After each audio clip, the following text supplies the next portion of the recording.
Good afternoon, everybody. Happy Wednesday, June 26th, 2024. My name is Kevin Smith. Thank you all so much for tuning into Loud Majority Live. We got a jam-packed show for you guys. Today, we're going to be going over all the primary results out of my home state of New York. Some big news, both on the Republican and the Democratic side, as you can see from the thumbnail of this. The fireman, Jamaal Bowman, out. Will he be the last member of the squad to get booted? We'll go over all the reasons why he lost. Because some people are blaming PAC, some people are blaming his rhetoric. We'll dive into all of that.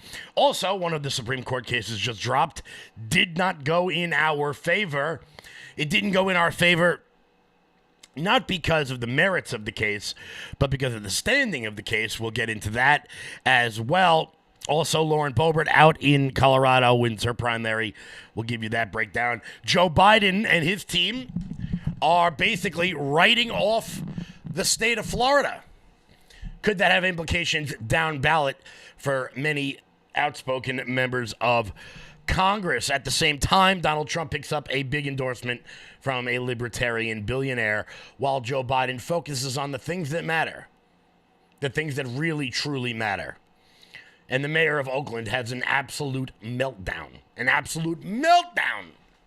After the FBI raided her house, and nobody knows why. We'll get into all of that as we keep moving and grooving here, guys. Hit that thumbs up button. Share the video out all over the place. Let's get this live chat up onto the... Oh, where'd you go? Let's get this live chat up onto the screen. How's everybody doing today? Also, for anybody who's coming to the rally on Sunday that we are having, we will still be doing it, rain or shine. I'll be cutting a video Friday night, giving all the details about that one. We're going to be doing it rain or shine. So hopefully it doesn't rain. We will see. I will have Sean Farish, the LFA TV meteorologist, look into this for me. What's going on, Dina? Arrow Pink, how are you? Bad Moon, what's happening? As always, TD Hodges. Connect the dots. ¿Qué pasa? Not sure what that means. Carol, hello. ZBM, what's up? Hazel Kitty, hello. I will stop by after church. Yes. Very good stuff. So, guys, make sure you're hitting the thumbs up button. Share the video out. Let's dive into all the details. So, the breaking news at this hour, we were talking about it on yesterday's show. The Supreme Court was going to be issuing several rulings in the coming days as they finish their session at the end of June. It's a pretty cushy gig, let's be honest. It's a pretty cushy gig. Many people are saying that this is suspicious given the timing. The day before the presidential debate. It's not. The Supreme Court ends at the end of June every year. This happens every single year. The only difference is this year there's a huge case that we are waiting on, and that would be the Trump immunity case, obviously. But the Supreme Court rules on the challenge to the Biden administration's effort to influence social media. In a 6-3 decision, the court's majority ruled the states lacked the standing to sue the Biden administration. Now, this happens sometimes when states will sue and use individuals as their examples. What does that mean? If individuals are affected by something and a state sues, the state has to show that the entity itself of the state has been negatively impacted by what the case is being brought by. That's the point of standing. To put it in another context, if I get into a car accident with person B, you can't sue on behalf of me because you have no standing in the case. That's basically what that means, but we'll go over all the details. The Supreme Court on Wednesday ruled in favor of the Biden administration's ruled in favor of the Biden administration in a challenge to its alleged coordination with social media companies, saying that the states who sued the administration lacked standing. The case, Murthy versus Missouri, stems from a lawsuit brought by states attorneys general in Missouri and Louisiana that accused high-ranking government officials of working with big tech giants under the guise of combating misinformation that ultimately led to the censoring speech of topics that include the Hunter Biden laptop, COVID-19 origins, and the efficiency of masks. Judge Amy Coney Barrett, conservative who sided with the majority, said the plaintiffs lacked the standing to bring the case. Quote, the plaintiffs, without any concrete link to their injuries and the defendant's conduct, ask us to conduct a review of the years-long communications between dozens of federal officials across different agencies with different social media platforms about different topics. The court standing doctrine prevents us from exercising such general legal oversight of the other branches of government. We therefore reverse the judgment in the Fifth Circuit Court and remand the case to further procedures consistent with the opinion. The vote, 6-3, with Justice Alito, Clarence Thomas, and Neil Gorsuch dissenting, saying the plaintiffs claim standing based on the direct censorship of their own speech, as well as their right to listen to others who faced social media censorship, Amy Coney Barrett wrote. Notably, both theories depend on the platform's actions, yet the plaintiffs do not seek to enjoin the platforms from restricting any posts or account. They seek to enjoin government agencies and officials from pressuring and encouraging the platforms to suppress protected speech in the future, she wrote, adding the state's alleged injuries were of a one-step removed nature. So what she's saying there is that this is not a Section 230 case. This was a case based on individual examples. And Coney Barrett, writing in this majority, based on what I can see from what she said so far, is basically saying that because the plaintiffs in the case have not provided a remedy for the alleged injury, the court therefore cannot rule for the plaintiffs. Now, if this were a Section 230 case and the plaintiffs in this case, Missouri and Louisiana, were claiming some sort of change to Section 230 would be necessary, perhaps it would have went a little bit differently. The problem with it is that no one, including myself, I want to make this very clear, as somebody who believes in Section 230 reforms. Section 230, for those of you who don't know, is Section 230 of the Communications Decency Act of 1994, that basically give free rein to the internet. This section protected, initially, platforms from liability based on the actions of the people using that platform. So, put it like this: you buy a car off of Craigslist. The car turns out to be a piece of crap. You were defrauded. You can sue the person who sold you the car, but you can't sue Craigslist. Another example of this would be you go on Facebook and somebody writes defamatory statements about you on Facebook. You can sue the person who said it, but you can't sue the platform. It is the difference between platforms and publishers. So, for example, here at LFA TV, we are employed by LFA TV. Jeremy, the owner, the publisher, allows myself and Mike Crispy and Sean Farish to broadcast on his network. We can be sued based on what we say, but you in the comments section, which is open to everyone, cannot be sued for the things you say. With that being said, if there is Section 230 reform in this country, the internet in its totality will all but be over. We've never had an internet, particularly an internet presence like this, without the 230 protection. So no one knows what the internet would look like without comment sections, without the ability to like, dislike, share, anything. And that's why a lot of these internet free speech cases are incredibly hard. Because the internet, a lot of things have done this, but the internet in particular, has advanced so quickly that it really didn't give the courts, the legislature, the time to remedy all possible problems. And because of that, you can go in the comments section and you can say all sorts of vile things about me, and there's really nothing I can do about it. There's really nothing I can do about it. Happens all the time. Happens all the time, believe me. That's why you can go on Facebook and you can talk as much crap as you want. Because Facebook, so they say, allows everyone on it. Like AT&T or your water company or Verizon. Those are platforms, not publishers. And because of that, it would seem that the majority of the court ruled against the challenge to the Biden administration. Let's keep on reading. Notably, we read that already. In a July 4th court order last year, U.S. District Court Judge Terry Dowdy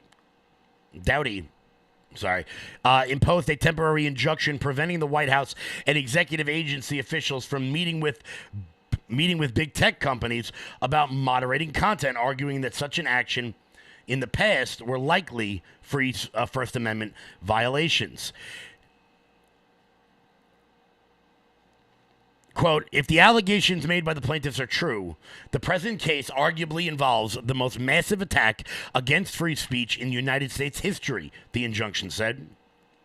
In their attempts to suppress alleged disinformation, the federal government, and particularly the defendants named here, are alleged to have blatantly ignored First Amendment protected free speech. The injunction also claimed that the censorship alleged in the case almost exclusively targeted conservative speech, but that issues in the case raised are beyond party lines. Which, look, 100%. This goes both ways. It's definitely more of a conservative problem, 100%. And I would say it's a 90-10 conservative problem. But there have been leftists who have been banned for saying things. One name that comes to mind is a woman named Abby Martin, who is batshit crazy. She's been banned from almost everywhere. Videos coming out of war zones have been banned on multiple platforms. So this is a problem for all of us. As I said, there is no current remedy. Justice Alito,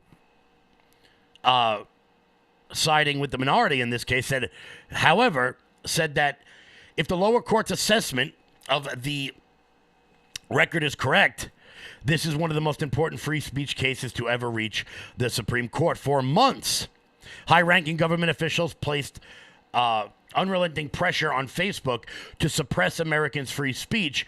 Because the court unjustifiably refuses to address this serious threat to the First Amendment, I respectfully dissent.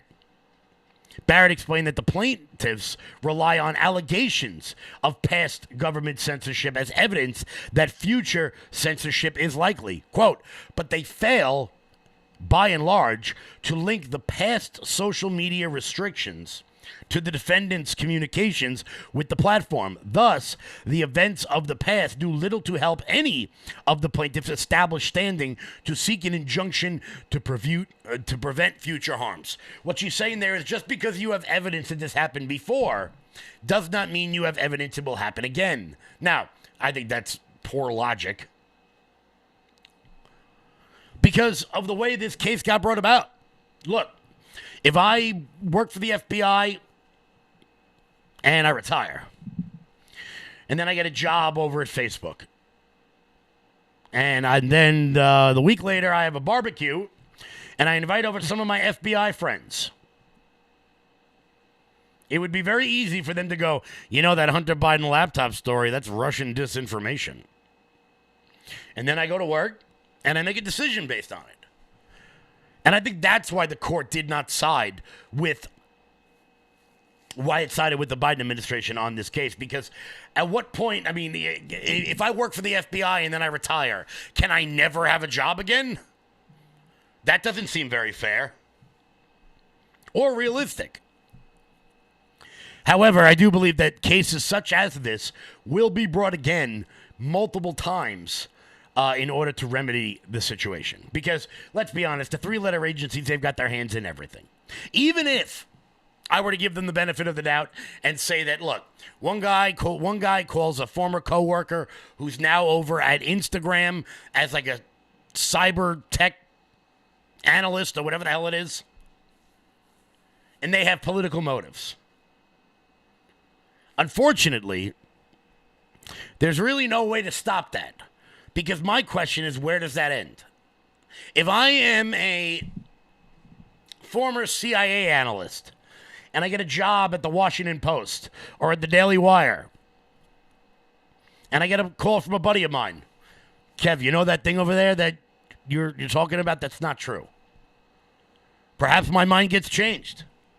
So I think a lot of the problem here is that we don't particularly have answers to a lot of these questions yet, and I think that's why the court sided against the way we would have liked them to decide. As I said, also, there is no remedy for it. The court could have said that the government can't speak to big tech, but what does that mean? There's 4 million federal employees. You don't think one of them has a cousin that works in Silicon Valley? And there would be no way to stop that, even if you wanted to.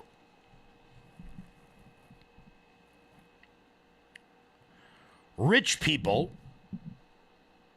oftentimes will buy media companies to protect whatever their particular interest may be.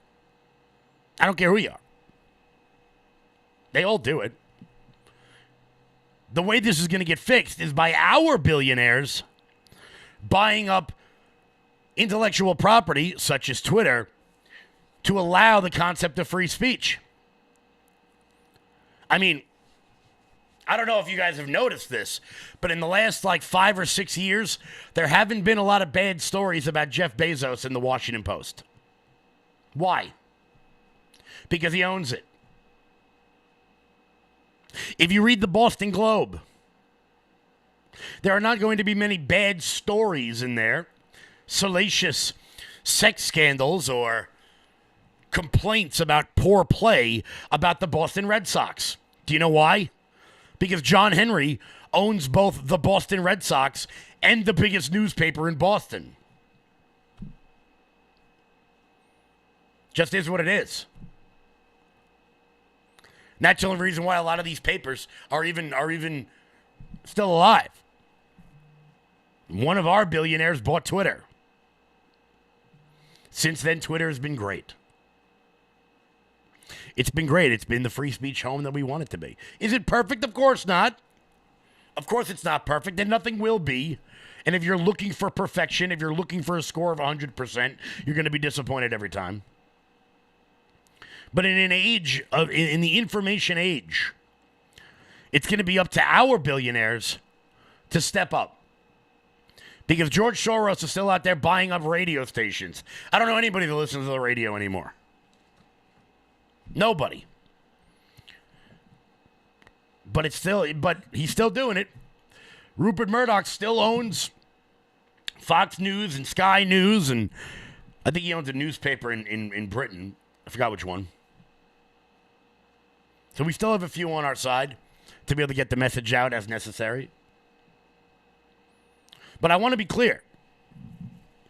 That those Section 230 protections that are in there, if we remove them, the internet, the concept of the cyberspace, will be unrecognizable from there on out. We're going to move on, guys, because there's a whole bunch more I want to get to. Before we get to that, guys, Mike Lindell. You're still looking good. I'm still feeling good. You know, I've got all your MyPillow products. Mattress topper, bed sheets, MyPillows, towels, slippers, blankets, sleepwear, dog beds. Whoa, Charles. Everyone now can get MyPillow products at huge discounts at MyPillow.com. That's right. Now's the time to go to mypillow.com or call the number on your screen. Use your promo code to take advantage of our 3-in-1 sale. We're bringing you exciting new products, overstock specials, and closeout deals you won't find anywhere else. For example, when you buy one of our brand new MyPillow 2.0s, you get another one absolutely free. And with our overstock sale, you save 50% on our luxurious Giza Dream bed sheets. That's as low as $29.99 for the best sheets ever. And with our biggest closeout special, you get our all-season slippers for only $35. Or our sandals and slides for just $25. Quantities are limited, and once they're gone, they're gone. Guys, head on over to mypillow.com, promo code LOUD. That's mypillow.com, promo code LOUD. Oh, before we close out on that, I did want to show you a good summation of the case by Jonathan Turley over at Fox News. Check this out. This is one of the most fundamental issues that we are facing. I wrote about this issue, this case, in my recent book, because you have one of the largest censorship systems in our history, if not the largest. It's been called Orwellian by lower court judges. And what the court is saying is that we won't hear you on this issue because you're not the right litigants. Now, I have to admit, I've always been something of a standing dove. I believe that these standing decisions are too narrow because they do prevent the court from rendering a decision on such important constitutional questions. So this issue will have to wait for another day. But one of the things that many of us have been arguing for years is that the government is engaging in censorship by surrogate. I testified about this in Congress, that they have made a mockery of the limits of the First Amendment by doing indirectly what they're barred from doing directly. They're using academic and corporate allies to bar and cancel and blacklist critics on a variety of different subjects. So it's going to be very frustrating for the free speech community because we've been trying to see if there will be a final decision to strengthen free speech. That was a pretty good summation of it, and I agree with Professor Turley about the concept of standing. I think it's a little bit ridiculous. Not the first time we've seen stuff like this. All of those election fraud cases that were brought by people like Rudy Giuliani, they weren't thrown out on merits. They were thrown out on standing. And a lot of times that is a way the courts will ignore a case, so to speak, or push off a case that they don't really want to talk about. But something I do want to talk about, something I very much want to talk about, is we can all wave goodbye. We can bid a fond farewell, arrivederci, as some might say, to Jamaal Bowman, as the Progressive Democrat loses to George Latimer in New York's 16th congressional primary. And I want to make it clear, it wasn't close. Latimer was able to pick up 58.4% of the vote to Jamaal Bowman's 41.6% of the vote. That's with 88% reporting from yesterday. Now, we can get into all the problems with Jamaal Bowman. We can talk about the fire alarm. We can talk about the fact that he basically threw a temper tantrum in the middle of the House chamber on Thomas Massie, stuck his finger in his face like he was some kind of tough guy. We can giggle at the fact that he had a rally last week in the Bronx that had 200 people at it. I'm still laughing about it. But one thing I want to talk about, and this is where I diverge a lot from the conservative movement, is that I don't believe that big money super PACs ought to control elections. I don't. This was the most expensive primary in the history of Congress.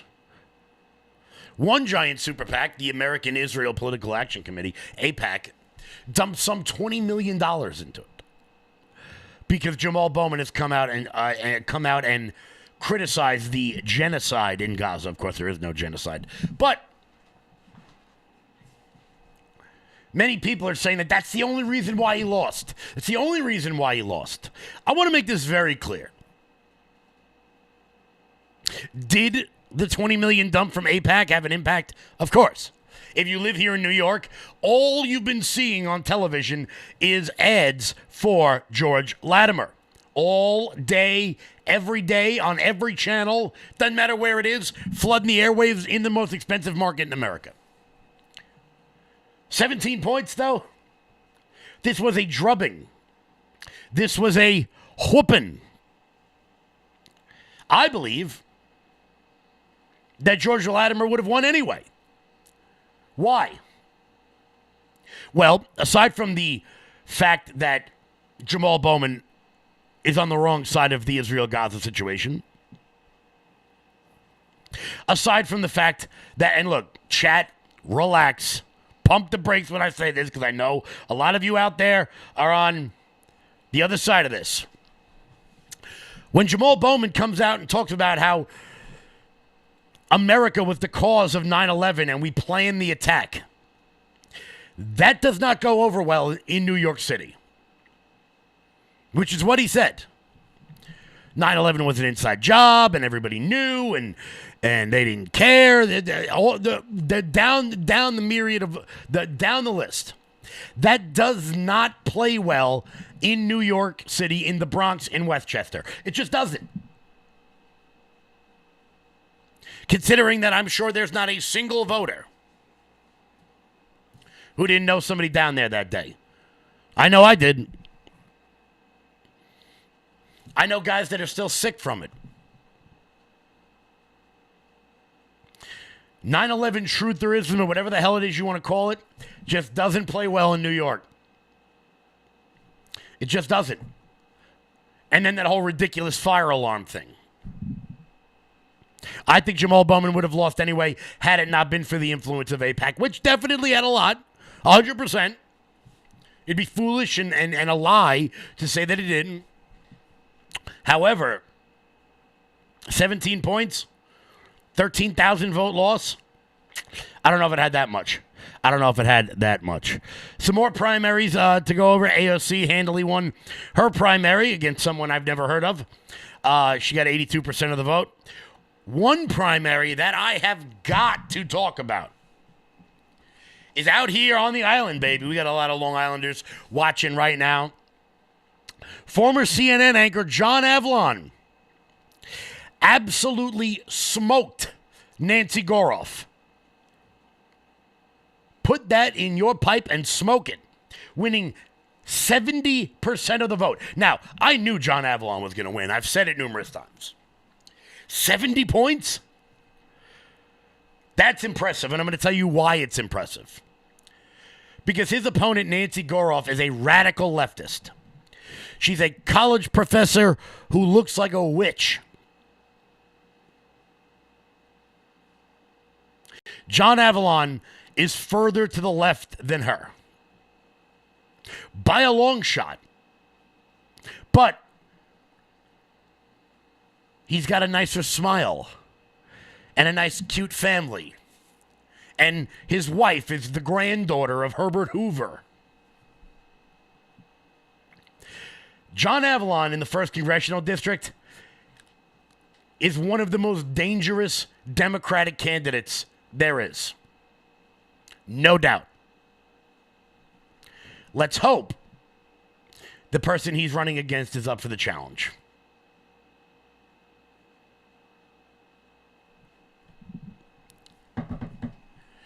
I've said it before and I'll say it again. A lot of people out there are not wartime conservatives. But wartime leftists, they're out there and they're coming. Some got beat like Jamaal Bowman. Some, like Dan Goldman and AOC, survived. But some of them are on the ascent. Absolutely. Absolutely. One more House race we got to talk about was out in Colorado. Lauren Boebert wins her primary after switching her district following a narrow 2020 victory. So Lauren Boebert has won her primary. Where is it? She 43% of the vote. Not a majority. Not a majority. She ran against, 5 other candidates, securing 43% of the vote. So Lauren Boebert switching over to Ken Buck's district following his retirement. She seems like she will remain in Congress. Another primary that I didn't see coming. I really didn't see it coming. The Trump-endorsed candidate in Utah lost to the Mitt Romney-backed candidate, which I did not see. I really didn't pick that one out. But to provide you with all the context, that's what happened there. You know, some America First people won. Some establishment won. Some leftists lost. Some leftists won. It's really too early to see what sort of huge impact that's going to have. Now, there are other primaries going on. There will be more primaries. Cori Bush down in Missouri facing a huge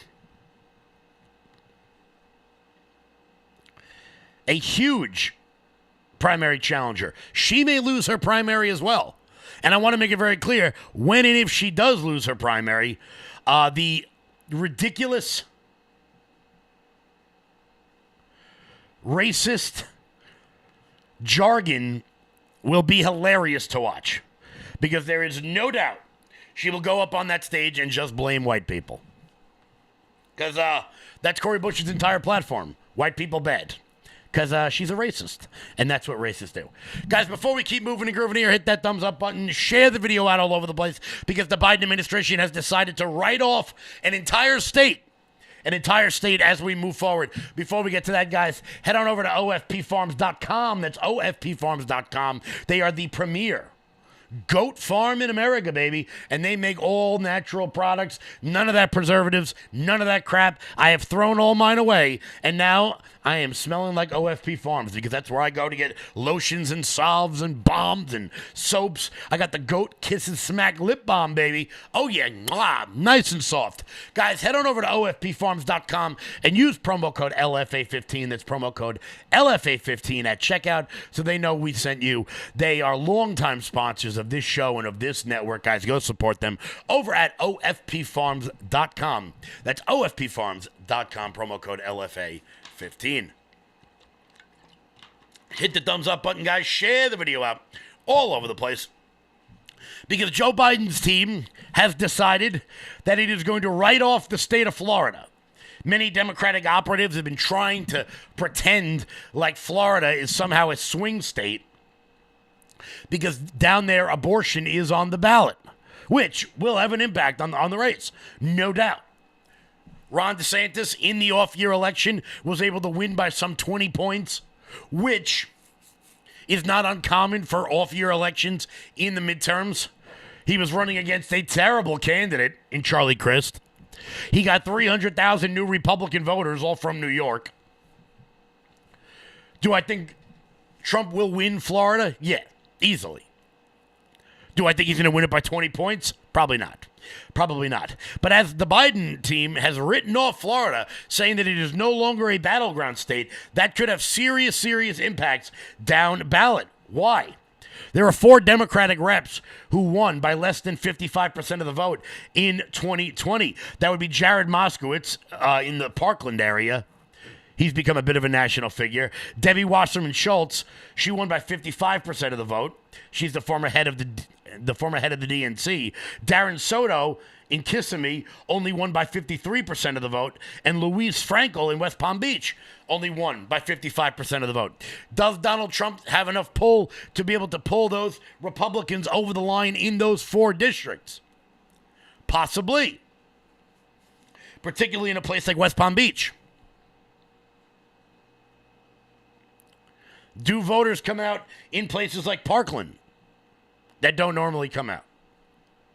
Those seats are up for grabs. So if you're down there in the Sunshine State, if you're down there in the Orange State, isn't it oranges? That would be District 9, District 22, 23, and 25 are all winnable for Republicans. All of them. So if you're looking to get involved, those would be the ones I would venture you go and check out if you're looking to get involved. But it's pretty funny. Just think about this. Put this into context, okay? 24 years ago, George Bush won Florida by hundreds of votes. By hundreds of votes.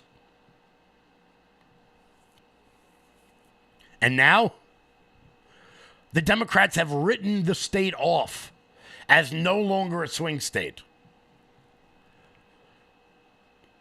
That's pretty wild. That's pretty wild. We're obviously winning. And we are winning bigly. Firstly, before I move on, Patty Vest, thank you so much for the Rumble rant. As always, we love you too over here at LFA. Thank you so much for the support as always. Donald Trump was able to secure a large, big money tech donor, which has Democrats going into a panic. Why? Because this man is not a Republican. He's a libertarian. The billionaire co-founder of Susquehanna International Group, Jeff Yaz, a registered libertarian since 1996, has given Democrats a reality check on the 2024 election.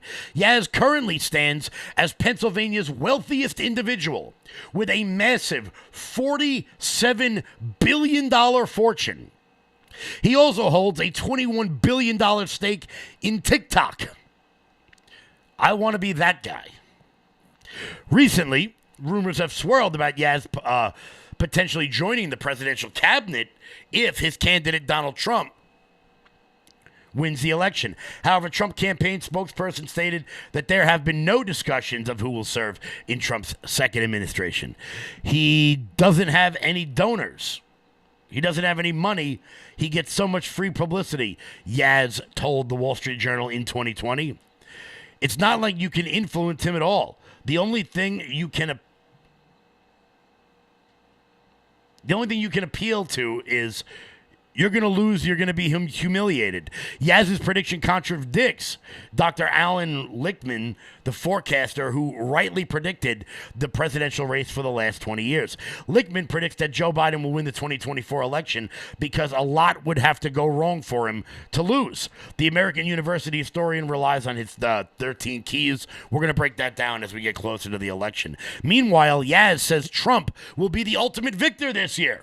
For years, Yaz has spent millions supporting politicians advocating for reduced government intervention in taxes, trade, education, and gaming, with Trump being among these beneficiaries. As a result, Yaz has excluded from his 2023 economic retreat for anti-tax political advocacy group Club for Growth due to their disapproval of Donald Trump. So he left the Club for Growth. A guy worth $47 billion left a big money pack because they didn't like Donald Trump in a key swing state of Pennsylvania. Now, you want to talk about rich? This guy's the wealthiest person in Pennsylvania, and that's a state that still has the DuPont family, okay? You guys will remember the DuPont family. But Joe Biden, he's not out there talking about taxes. He's not out there talking about immigration. He's not out there talking about the fact that our education system is getting worse and worse and worse. He's not talking about crime. Joe Biden's administration is focusing on the things that matter. The things that matter.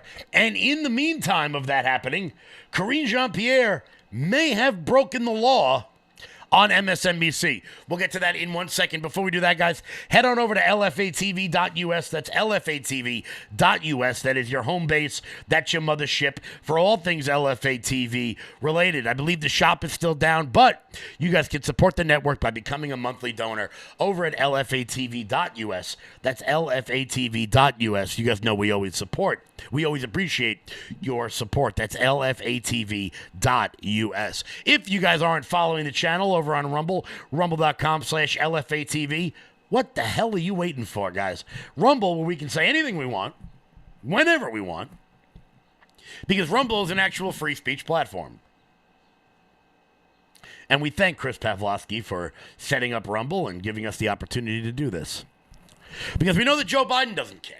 Because Joe Biden is focused on the stuff that Americans are talking about. The stuff that Americans just can't live without. Because there are some things out there more important than crime, more important than education, more important than making sure you can live an honest lifestyle and you don't have to hustle as hard to make it. Joe Biden is out there making sure that medical experts get rid of the age limit guidelines for transition surgery. That's what this administration is focused on. You ready for this?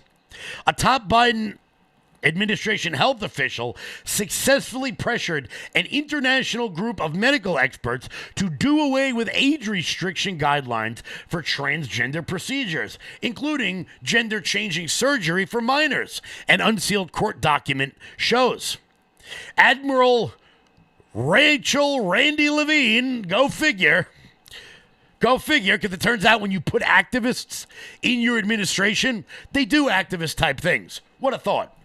The Assistant Secretary for Health for the Department of Health and Human Services feared that the World Professional Organization for Transgender Health late in 2021's draft guidelines would make it more difficult for American transgender youth to obtain access to the procedures, according to email experts between WPATH members, including in an Alabama court filing.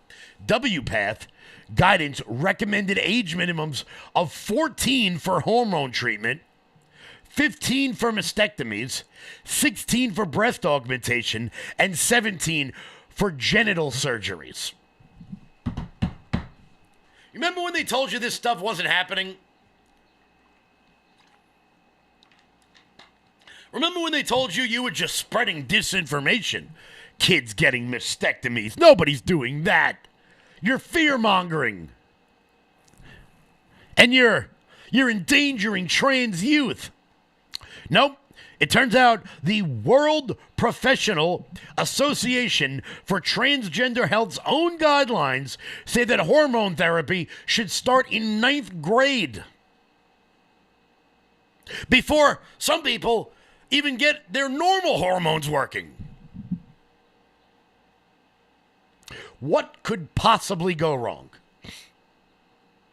Look, and you guys know I'm a bit more libertarian when it comes to these things than some of the other hosts here, some of the other conservative hosts out there. You want to be a man and you want to wear a dress, I don't care. I think you look ridiculous. I don't think that's fixing any of your problems. You want to do all that goofy-ass body augmentation? Go have a good time. I don't care at all. However, when the leading professional association for transgender health comes out and says that 15-year-olds should be allowed to get mastectomies, you have lost the thread. You have lost the thread to reality. Now, I must be against you. Now, I must speak my mind. Because it turns out, and I know this is going to be a shock to a lot of people, when you're 14, 15, 16, 17 years old, it's kind of weird. Everything's changing. Everything's uncomfortable. Just because it's uncomfortable and different and changing doesn't mean you should cut it off. Just a thought. Just a thought by me. Of course, this comes at the same time as Karine Jean-Pierre violated something called the Hatch Act. We will go over what that is in just 1 second. Before we do that, guys, I want to talk to you about my friends over at AmmoSquared.com. Guys, AmmoSquared.com was founded in 2015 by husband and wife team Dan and Danielle Morton. They are a pro-2A, pro-America, pro-personal freedom, and of course, pro-Trump company. They are the best way to stay stocked up on ammunition automatically. Guys, your ammo grows slowly over time and is stored for free while it builds up, and is shipped out whenever you want it. shipping in just 1 to 2 business days. Ammo Squared was started in 2015 and has over 30,000 loyal customers all over the country because they are truly the only automated set-it-and-forget-it way of ammo purchasing. Just pick your caliber, set your budget, and select your shipping trigger, and ammo will be shipped to you in 1 to 2 business days, which is great. Because sometimes when there's a scarcity on ammo, like we saw in 2008, 2015, and 2020, you can't find it. But do you know who can find it? The people who have had an ammo savings account with ammosquared.com. So go to ammosquared.com/LFA. That's ammosquared.com/LFA so that they know that we sent you. So Karine Jean-Pierre, who works for the Biden administration, is in the administration, went on MSNBC the other day, her former job, and it seemed like she was promoting the campaign. It seemed like she was talking about debate questions. Now, why would somebody who works in the administration, a civil servant, be doing that? Because that is a clear violation of the Hatch Act of 1939. Here's Karine Jean-Pierre spinning for the president, but maybe breaking the law at the same time. President Trump can talk policy on Thursday, which remains an open question. We'll see what kind of performer he is that night. One of the places he's undoubtedly going to go is to inflation, which everybody across the country is feeling, despite all that economic data we talk about all the time that is so strong. The economy's thriving. Talk about things costing too much. He'll look into the camera maybe and say, you know that your cereal costs too much. He'll go down the list of groceries and gas. How will the president address that criticism? So here's the thing. This is something that we've been talking about for some time, right? The economy. And you're right. The data shows that the economy is indeed strengthening. It's stronger. And we understand that we came out of a pandemic, a once-in-a-century pandemic. And the work that this president did from the American Rescue Plan to the bipartisan infrastructure legislation to the Inflation Reduction Act, all of these historic pieces of legislation has helped this country get back on its feet. So, yes, eggs and milk, and there were grocery things that were up. It has gone down. It has gone down since 2022. Gas prices, because of the actions that this president took, and let's not forget there was an invasion, but Russia did obviously into Ukraine that caused gas prices to tick up. The president took action, tapped the SPR, and we saw gas prices go down. The president has met the moment with every issue that we have had in front of us. The president obviously talks about that often. He's going to have another opportunity on Thursday to speak to those issues. And look, talking about Donald Trump, I just mentioned the Dobbs decision. The reason why we have chaos right now after the Dobbs decision, the reason why after Roe v. Wade was overturned after it being constitutional law for 50 years, is because of what Donald Trump did in his administration. There it is right there. Everything she said about what Joe Biden has done in office, of course, none of that's true. When Joe Biden tapped the SPR, it didn't make gas prices go down. That's not how gas prices work. Everything she did was fine. Until she mentioned Donald Trump.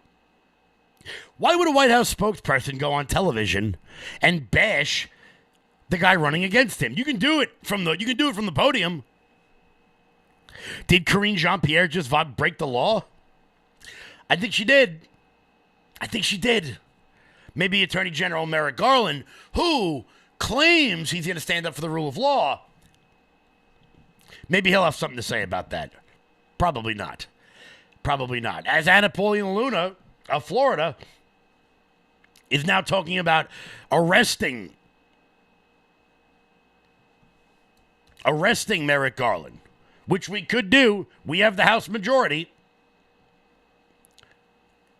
Arresting him for contempt of Congress. We'll get to that in 1 minute. Before we do that, guys, head on over to loudmajorityusa.com. That's loudmajorityusa.com. Sign up for the newsletter. Check out our shop. That is the best way to support this show and support the Loud Majority movement. Guys, go to loudmajorityusa.com and use promo code SPRING to get 30% off everything on the website. That's promo code SPRING to get 30% off everything on the website. I think we're going to have to change that to summer soon because it is hot as hell outside. Guys, go to loudmajorityusa.com. That's loudmajorityusa.com. So Rep. Anna Paulina Luna of Florida and told the House GOP to hold Biden's AG in inherent contempt of Congress after the DOJ refused to prosecute him for denying a subpoena. Speaking to the press on Wednesday, Rep. Anna Paulina Luna of Florida, along with other GOP reps, held Biden's Attorney General Merrick Garland in inherent contempt of Congress. We are here today, she said, because of the double standard that exists within our justice system. As you know, on February 27th, the House Oversight Committee, as well as the House Judiciary Committee, issued a subpoena for Attorney General Merrick Garland, of which we received no response. And after referring him for a criminal contempt within 48 hours or less, the Justice Department refused to prosecute him. It's simple, Luna posted. 1, the DOJ decided not to prosecute Biden. 2, Merrick Garland decided not to turn over the evidence to back the DOJ's decisions. 3, Congress holds him in contempt. 4, the DOJ refuses to prosecute Garland. 5, inherent contempt defying subpoena. Be held accountable. Now, I was told the person can go to jail for contempt of Congress. Just ask Steve Bannon.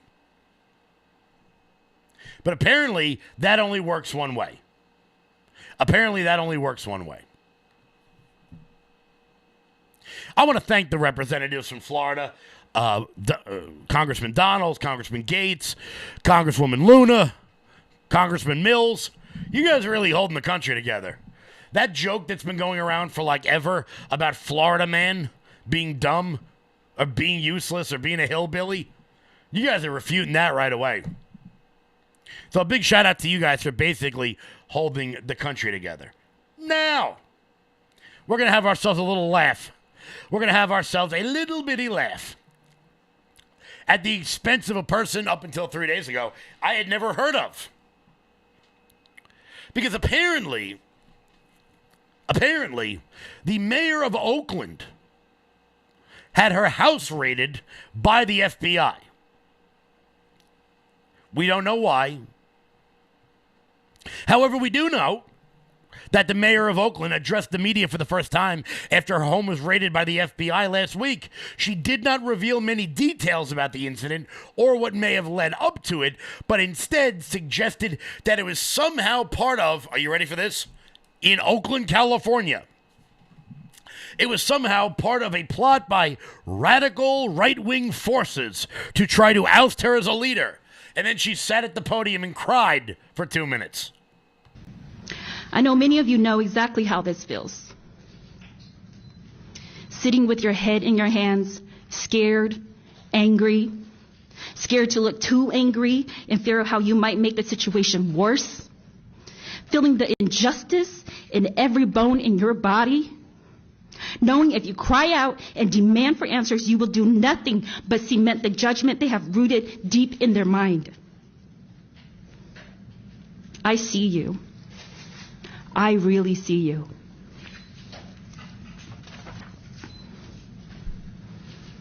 And I am your mayor. I am the mayor to all the Oaklanders who work hard, who are working overtime to do the right thing and to make the world a better place.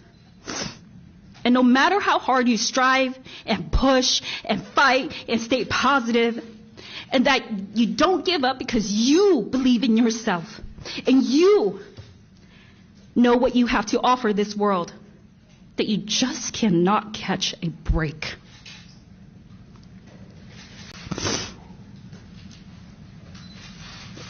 Well, guess what?